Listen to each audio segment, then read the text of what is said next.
আমার নাম অরূপ ধর, জলাই গ্রাম পঞ্চায়েতের একজন জনপ্রতিনিধি। তো আমি চাষবাসের সাথে জড়িত।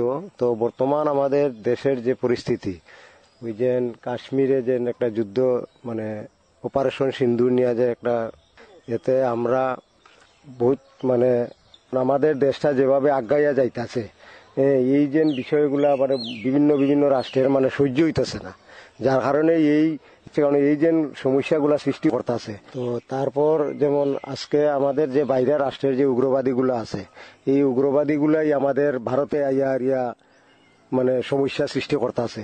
তো এই সমস্যা সৃষ্টি করার আমাদের ভারতে কিন্তু উগ্রবাদী নাই।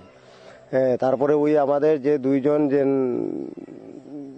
যে দুই বোন, যে মহিলারা যে অপারেশনটা মানে করছে, এতে আমরা গর্বিত।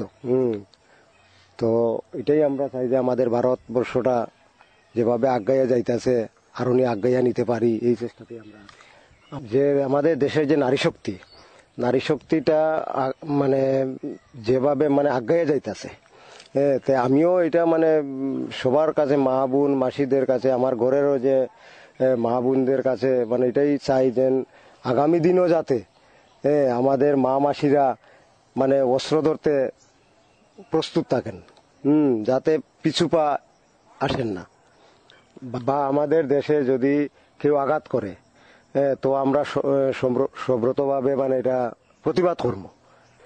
এর সঙ্গে শ্রদ্ধা জানাই আমাদের দেশের যে বীর নারীরা আছে, সেনাবাহিনীরা আছে, তাদের প্রতি আমি যথেষ্ট শ্রদ্ধা জানাই। তার সঙ্গেও আমার যে দুই দিদি দেশের প্রতি একটা মানে বীরত্ব মানে দেখিয়েছেন, তাদের প্রতি আমি যথেষ্ট শ্রদ্ধা জানাই।